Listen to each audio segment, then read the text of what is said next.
Olá! Hoje eu tô aqui com a minha amiga Kikinha, né? Que eu gosto de chamá-la assim. E a Kika, ela tem, nossa, gente, tanta história bacana para contar pra gente da maternidade. É uma mulher que me inspira muito. Tem um coração. Só espero que a gente não chora, né? Porque quando a gente fala de filho, a gente acaba chorando. Verdade. Eu queria que você se apresentasse primeiro, depois começasse contando como é que foi a primeira gravidez. Tá. Primeiro é um prazer estar aqui junto com a Camilinha, com esse projeto tão lindo de apresentar mães, sentimentos, emoções e dificuldades, mas também das grandes alegrias, né? Bom, Camilinha, eu primeiramente, assim, falar que maternidade é aquilo que me movimenta, né? Não tem dúvida. Eu faço outras coisas, tenho outros projetos. De certa forma, eu sempre continuei com esses projetos, mas assim, a maternidade foi aquilo que preencheu realmente minha vida. Outro dia eu estava falando que para mim são dois marcos, antes de ser mãe e depois de ser mãe. E também não estou sendo, isso todo mundo fala, né? Muitas mães falam isso. Bom, então eu me casei e logo que eu me casei veio a vontade de ter filhos. E essa vontade, apesar de eu trabalhar, né, foi meu marido que falou, Érica, vamos ter filho e tal. E eu já queria muito ser mãe há muito tempo. Só que eu tinha uma rotina, né, que era de trabalho, de segunda a sábado, o dia inteiro, sábado também, o tempo inteiro. E num dado momento, eu acho que a gente tinha mais ou menos, eu me casei em setembro, em janeiro a gente começou a planejar o filho. E aí, em julho, ou seja, menos de um ano de casada, eu resolvi, então, não mais usar nenhum método contraceptivo. E aí, eu engravidei rapidamente. Obviamente que, de certa forma, a gente não espera também tão rápido, né? Porque a gente quer, mas é uma preparação que vai acontecendo. E eu fiquei grávida e foi uma alegria muito grande. Só que logo no primeiro mês, eu comecei a sentir algumas coisas que não estavam muito boas, tive um sangramento, então fui fazer um ultrassom e, para surpresa de todos, para grande alegria, né, assim como Camilinha tem gêmeos, eu também descobri que, na verdade, eu estava tendo uma gravidez gemelar. E aquilo foi um marco muito grande. Assim, como foi na hora que ele falou assim, peraí, o primeiro coração... primeiro foi uma coisa tipo assim? Foi tipo isso, na verdade, há uma preocupação muito grande se eu estava tendo algum problema grave com a gravidez, porque eu tive um sangramento e tudo. E na hora que o médico começou a fazer o ultrassom, ele falou, olha, pode ficar tranquilo. A gente falou, tá tudo bem com o neném? Ele falou, não, tá tudo bem com os dois nenéns. E aquilo realmente foi uma coisa do outro mundo, né? Meu marido falou assim, mas como? Na nossa família não tem casa, gravidez né? e tal. Ele falou, então, a partir de agora, a família de vocês tem os gêmeos. E aí, os meninos, na verdade, foi uma gravidez um pouco mais complicada, uma gravidez de repouso, né? Por causa de uma placenta que estava baixa. Mas graças a Deus, sempre na fé, sempre com muita oração. Eu falo que meu marido trabalha com pessoas do Brasil inteiro, então tinha gente do Brasil inteiro rezando para a nossa gravidez ir à frente, e deu tudo certo. Só que eles nasceram prematuros, então a Camilinha tem essa história também. Um deles ficou um mês na maternidade, o outro ficou 15 dias. Então teve essa dificuldade, né, de levar um para casa, depois o outro. Então tudo dentro da sua vez. Mas quando você chegou em casa sem eles, como é que foi a sensação?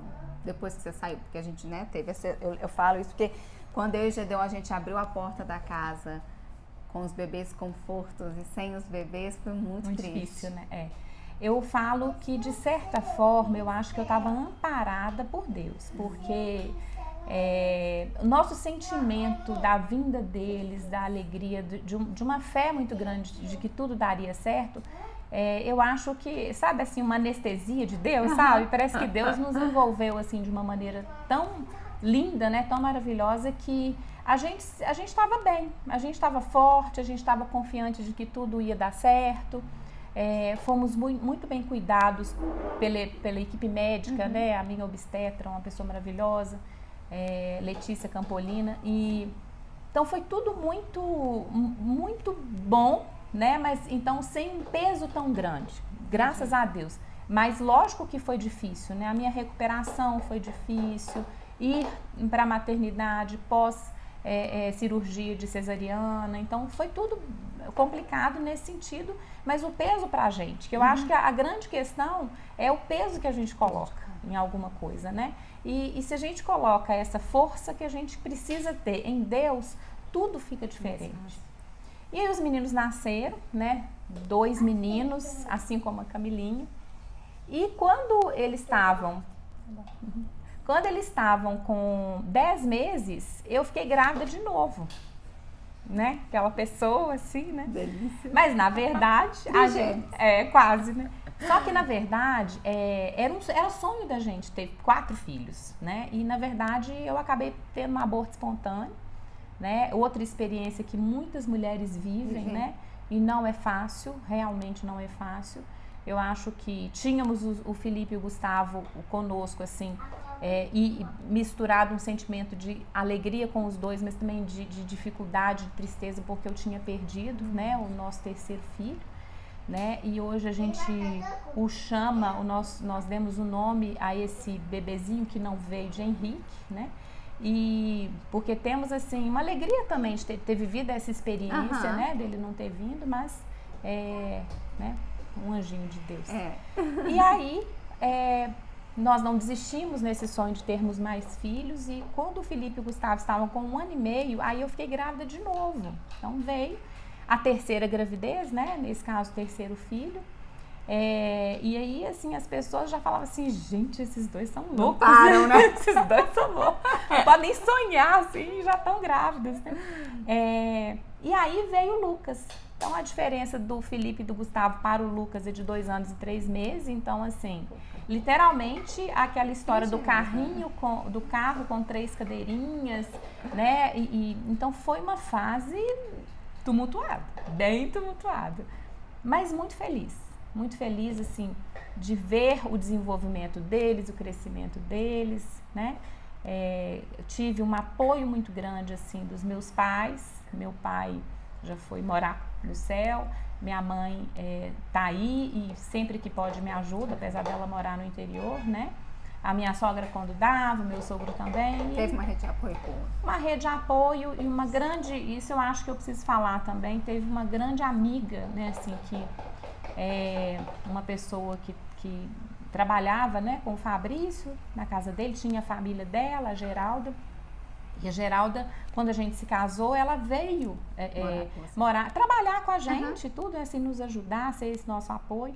E a Geralda, nessa relação, assim, ela foi minha madrinha de casamento, ela é madrinha de um dos nossos filhos, né? Todos os padrinhos dele são muito queridos. Só que a Geralda teve essa relação, assim, de ficar conosco durante 1 ano. Ela dormia na minha casa de segunda a quinta, apesar de ter a família dela. Então, é isso, essa rede de apoio é muito importante, né? Seja lá, é claro que a gente procura pessoas boas para nos ajudarem, né? A gente precisa de ajuda mesmo. E como que foi a relação do Fabrício como pai, na primeira dos gêmeos?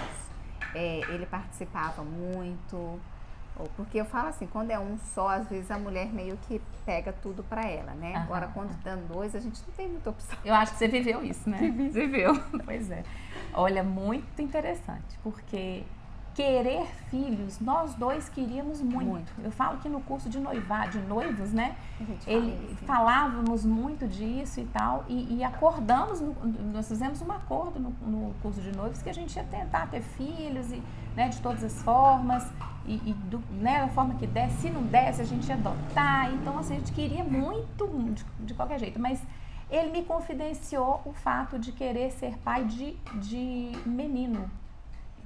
E eu nunca tive esse desejo interno, assim, de uma escolha, de menino ou de menina, né? E eu achei bem interessante, né, já ele externar e falar.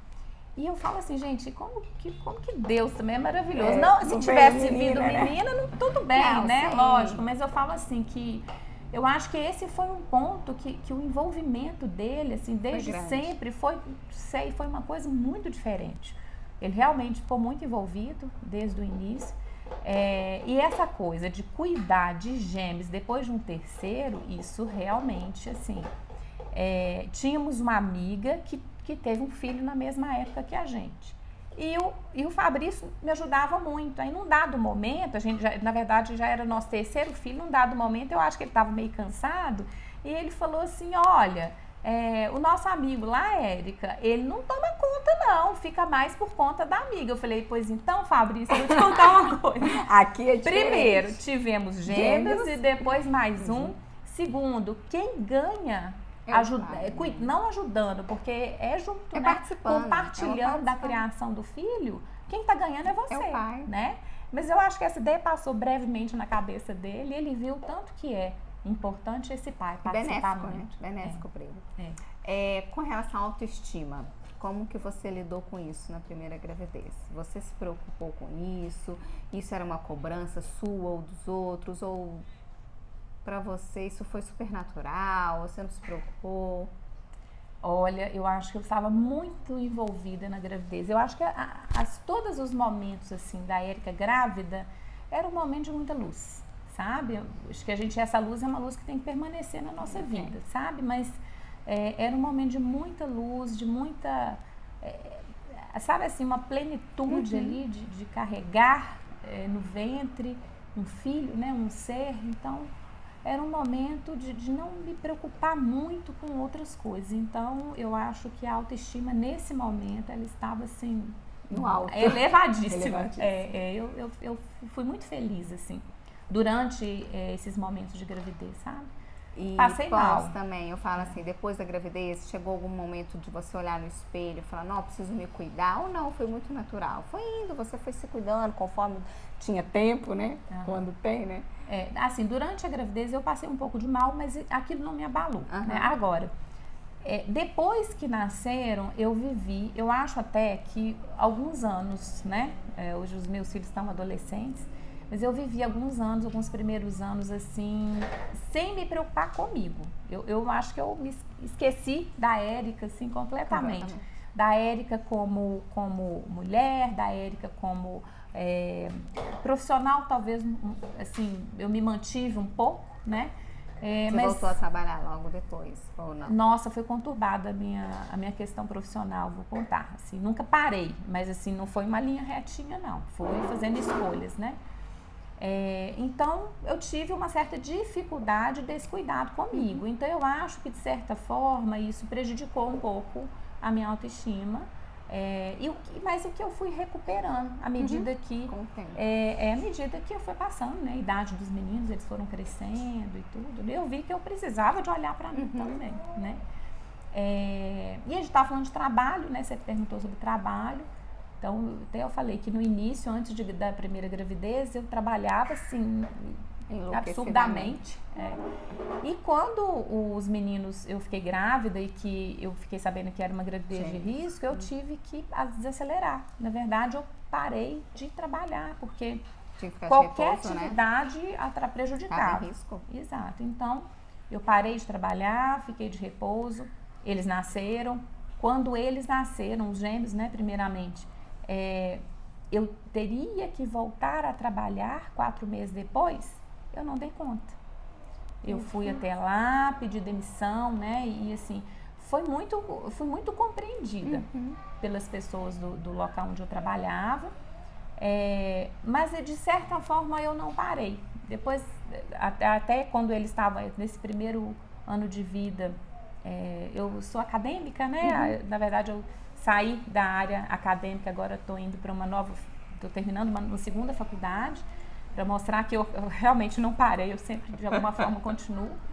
Mas aí dei aula durante um tempo, aí tipo assim, era um dia que eu trabalhava por semana, aí depois eu fui absorvendo, fiz um mestrado, depois do mestrado me chamaram para trabalhar novamente nesse primeiro lugar que eu tinha saído, né, e tudo. Então foi um pouco conturbado, mas como a profissão para mim, de certa forma, importante, né, um objetivo meu, eu fui conciliando com a maternidade de alguma forma, né?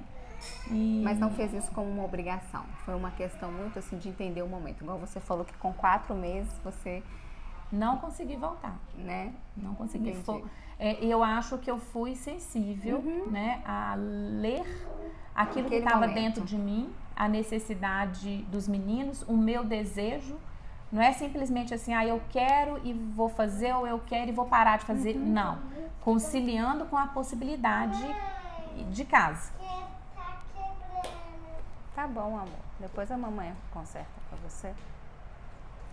Então eu fui tentando sempre... Lindão. Eu fui tentando sempre conciliar com o que era possível dentro da minha casa. O meu marido trabalhando, eu tinha atividade profissional, então eu diminuí, mas depois eu voltei. Então, ficou muito dessa forma, sabe? E a relação sua com o Fabrício, de marido e mulher?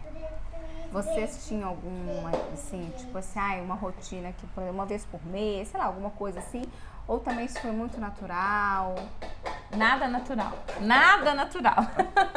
Na verdade, foi conturbado, né? Porque eu acho que, assim como eu falei da questão da autoestima no início, né? Porque o meu foco era muito realmente filho, o foco dele também era muito filho, né? Então, eu vejo que cada casal tem uma relação diferente. Às vezes até existem situações que são parecidas e tudo. Então, lá em casa foi assim, de muita dedicação dos dois em relação aos filhos, em relação à família, né?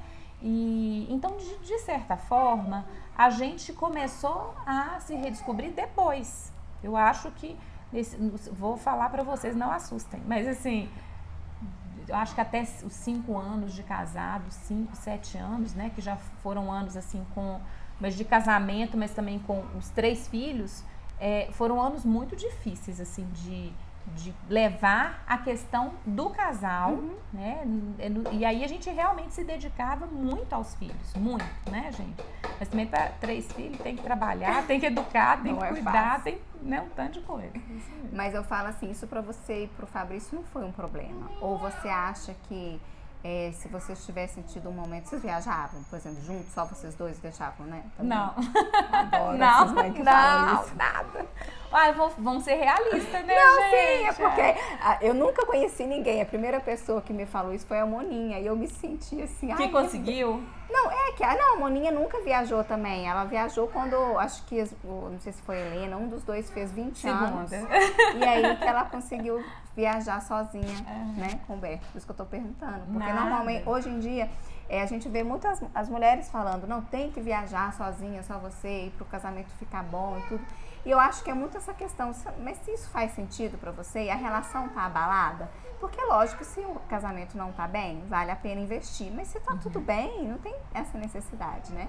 E aqui em casa é a mesma coisa, a gente é tão envolvente com a família e a gente tá tão bem, a gente tem a nossa relação, a nossa vida amorosa e não precisa de viajar, né? Então, mas assim, eu hoje a minha leitura de quem tem, então, os meninos já, os gêmeos com 16 e o Lucas com 14, eu acho que isso teria sido importante para a minha vida. Então, para a nossa vida, né? Para a minha vida e o Fabrício. Eu acho que, se parar para pensar, a gente não tem que arrepender das coisas que aconteceram, né? Aconteceram desse jeito porque na hora era aquilo que a gente dava conta, né? E, então, nada de reclamação. Mas eu acho que vale a pena. Esse investimento, né, no casal, de certa forma, o Fabrício continuou um investimento na vida profissional, na medida do possível, enquanto uma mãe que o primeiro lugar está os filhos, eu consegui investir na minha vida profissional, né? Agora, então, assim, precisa de colocar também a questão do casal, mas igual você está falando, naquilo que a pessoa der conta, né? Eu não dava conta. Se alguém me falasse no momento, eu até entenderia da importância disso, mas eu não sei se eu teria feito, né? É o que a gente tá vivendo na hora. Assim. E o Fabrício também não teve essa pressão? Acho que não. Acho que não. Acho que assim, ele... Porque ele estava envolvido também, né? E a questão dele realmente é muito forte. A questão profissional, a questão desse coisa do provedor, de cuidar da família. Especialmente porque eu já não trabalhei em casa o tanto que eu trabalhava para ser esse suporte. Então, alguém tinha que ter esse cuidado. E a minha predisposição para me ajeitar, para mudar a questão ou de trabalho, de horário, sempre foi maior que a Claro. dele, né? Então, Se você pudesse falar alguma coisa pra você, quando você estava grávida lá dos gêmeos a primeira vez, que você viveu e que você arrependeu, ou não necessariamente arrependeu, mas que você poderia ter vivido, o que você falaria no seu ouvidinho? Assim, olha, Érica, não sei, por exemplo, eu, Camila, eu falaria assim, você vai dar conta, calma, respira, né? Você não precisa de fazer tudo ao mesmo tempo. Porque às vezes eu acho que a gente se envolve com um monte de coisa e é muita informação nova, né? Eu falo quando a gente é mãe de primeira viagem. O segundo filho é diferente mesmo, né? No seu caso, o terceiro. Mas às vezes a gente acha que tem que fazer tudo mesmo, tem que dar conta de tudo, tem que ser tudo. Então, no meu caso, foi assim. No nosso banheiro. Então, desliga a torneira, tá? Tá muito cheia. Tá bom, amor. Tô pintada. que delícia! Tem alguma coisa que você falaria, assim, que você acha que você viveu, não sei, que você poderia até dar como dica para alguma mãezinha de primeira viagem? Olha, eu acho, primeiro de tudo, sabe, Camilinha, se eu fosse mãe hoje, eu faria diferente? Em algumas coisas eu faria diferente, mas eu só consigo ver que eu faria diferente hoje por causa da minha experiência de vida, claro, né? pelo que você passou. Mas assim, eu vou te falar que tem algo que perpassa, né? E é algo que eu aprendi da minha infância, algo que eu vi na minha casa, que é a fé. Então, independente de tudo que eu tenha vivido, assim, eu falo que a fé, ela norteou todos os nossos, toda a nossa vida, todo o nosso caminho, né? Então, a minha relação com Deus, né? E particularmente com Maria, com Nossa Senhora, ela sempre foi muito forte. Então, por mais que tenham tido questões assim do meu comportamento, do meu jeito de fazer, ou do meu estresse, ou do meu cansaço, ou dos meus excessos, que se for parar para pensar, eu poderia tirar algum excesso de alguma coisa, algum excesso de zelo, algum excesso de falta de cuidado comigo e tal. Eu acho que isso faz parte da vida, sabe? Então, eu não tiraria nada. Porque eu acho que o elemento principal é essa fé que a gente carrega, é essa fé que a gente ensina para os nossos filhos, é essa fé que a gente faz o nosso dia acontecer. Então, eu não tiraria nada, assim, sabe? Assim, não é demagogia, não é... Entendi. É porque a gente está vivendo e os erros vão acontecer, as falhas vão continuar acontecendo. Você nunca sentiu culpa? Culpa, eu tenho que pensar, né? Porque todo mundo eu fala acho que assim, não, você nasce sabe uma por quê? mãe, nasce a culpa. Mas eu não sinto, você acredita? O que eu falo pra mim não é culpa. Pra mim, eu acho que é fragilidade, vulnerabilidade, sabe? Nesse momento que os meninos, eu tenho o Lucas que tá comigo, ele tá com 14 anos, ele tá em casa, e o Felipe e o Gustavo, que estão terminando uma experiência de intercâmbio. Já vou lá, amor. Nesse momento, você quer ir lá? Não, vou deixar. Nesse momento que o Felipe e o Gustavo estão para o intercâmbio de ensino médio, eles vão voltar, né? Eu já contei, vão chegar aí no próximo fim de semana. Um está no Canadá, o outro está na Irlanda. Já é uma grande conquista, é uma conquista muito grande ter conseguido essa oportunidade de eles estarem fora. Mas o que eu falo cada dia mais, assim, é dessa vulnerabilidade, porque eu acho maravilhoso, eu apoiei, eu apoio, eu torço, eu quero que eles realmente ganhem o mundo, né? Eu falo que eles são, a gente fala assim, os filhos são do mundo. Para mim, os filhos são de Deus e estão no mundo. Então, isso eu ensino. Mas eu falo que assim, eu me sinto cada vez mais frágil, sensível e vulnerável. Por isso que é a fé que me sustenta, sabe? Então, eu não sinto culpa, Entendi. sabe? Ser mãe pra você é o quê? É transcender daquilo que você possa imaginar viver no mundo. Para mim, eu acho realmente que é a melhor experiência que alguém possa ter. Se você não tivesse filhos, eu teria outra experiência muito bacana. Mas se eu vivo essa experiência enquanto mãe, para mim é transcender, sabe? Que lindo, adorei. Obrigada. Amei. E é isso mesmo. Te admiro muito. Ai, também.